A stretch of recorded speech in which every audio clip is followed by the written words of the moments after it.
जय Jagannath. Hello friends, आज आम जानिबा शिशु बाटिका 3।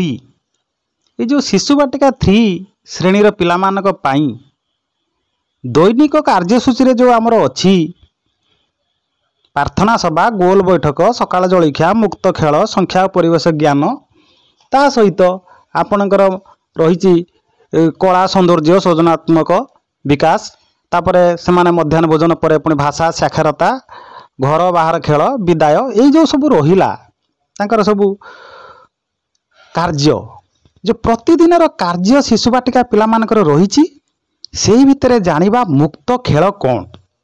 ये जो मुक्त खेल कौन ताकू जदि आम न जानिबा पिला मानकर ये जो मुक्त खेल पाई तार जो कार्य मुक्त खेल है गोटे कार्य, से कार्यर विकास दिग कौन ना शारीरिक विकास। से मुक्त खेलर किपरि शारीरिक विकास हम से माने किपरि खेलिबे से विषय आम जानिबा। ये जो मुक्त खेलटी अच्छी केतटू 11:15 रु 11:45 पिला मानक द्वारा छोट छोट दल रे हबो। तेणु देखंतु ये जो मुक्त खेल पाई समय रही 30 मिनिट।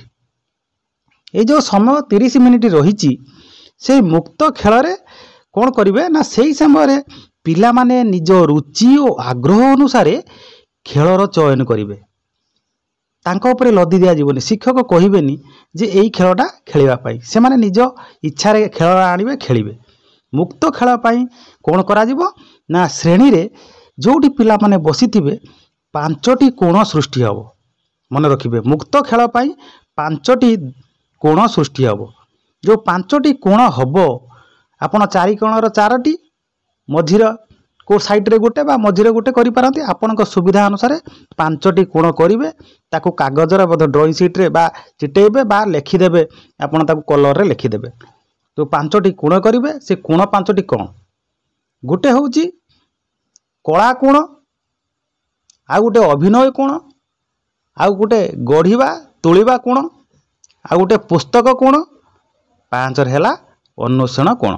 तेणु 5टी कोण आउ थरे कहि दउची कला, अभिनय, गढ़िबा तोलिबा, पुस्तक, अन्वेषण कोण। तेणु आम एठू जानीदबा ये जो 5टी कोण देखंतु किपरि हेइची से भली आपण करि परिबे। आपनक सुविधार विद्यालय सुविधा अनुसार आपण माने करिवे। यही जो कोण 5टी हबो हेइ साइला परे एठी पिला मानकर कार्यर प्रदर्शन हबो। तेणु ये जो मझिर जो स्पेसटा देइची देखंतु देखाई निर्देशित खेल पाई स्थान बड़ छोट दलर कार्य करेंगे। ये जोटा निर्देश द्वारा हम सेठी एटा मझिरे करेंगे। पिला माने एटी थिबे से माने उठिक जाइकी सेटु आनिबे। किए बही आनिबो, किए अभिनय कोणरू किछि आनिबो, किए अन्वेषण कोणरू किछि आनिबो, किए गढ़िबा तोलिबा कोणरू किछि आनिबो, किए कला कोणरू आनिबो। सेही अनुसार से खेलिबे। ताने कला कोण रे कोन रहिबो?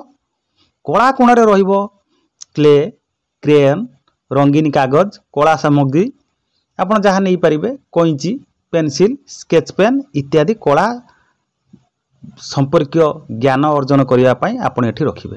अभिनय कोण रे कोन रखिबे ना रोसई घर, डाक्टर सेट, कंढेई, पपेट विभिन्न सामग्री जे गुडी को नै पिला माने अभिनय करि परिबे से गुडा का सेठी रखिबे। गढ़िबा तोलिबा कोण रे कोन रहइबो विभिन्न आकृति रहिबो, ब्लॉक्स रहिबो, पजल विभिन्न जिक्स पजल रहिबो, क्रम कार्ड रहिबो, एई भली सब रहिबे। पुस्तक कोण कोण रहिबो बड़ बही, चित्र पुस्तक बा चित्र पुस्तक, चित्र चार्ट, कविता पोस्टर इत्यादि शिक्षण सामग्री पुस्तक कोण रे रहिबो। अन्वेषण कोण रे कोण रहिबो निकिति, चुंबक, मंजी, गच्छ, मापिबा टेप और अन्य सब शिक्षण सामग्री जहा द्वारा पिला माने निज आखपाखर परिवेश विषय रे से अन्वेषण करि परिबे। से माने निजे चिन्हि पारिबे, जानी पारिबे, खोजी पारिबे। से भली जिनिस सेठी आपण रखिबे। रखिला माने सेमानकर कोन हबो ना स्व शिक्षण हबो। से माने स्व शिक्षण पाई निजे शिखिबे, निजे चेष्टा करिवे, निजे कसरत करिवे, निजे खेलिबे, निजे जानिबे, स्व शिक्षण हबो। उदाहरण पिला माने जतेबेले निज पसंदर खेल चयन करंती से माने खेलना बा शिक्षण सामग्री को अन्य सहित बांटीबा शिखंती और मन खुली कथावार्ता हुअंती। से माने मन खुली खुशी रे कथावार्ता हबे, आनंद रे सेमानकर मने रहिबो। तेणु आमे एई जो मुक्त खेल विषय आज जानिले परवर्ती कार्य रे पुणी आमे एई विषय रे अन्य टॉपिक रे आसीबा। बहुत बहुत धन्यवाद। जय।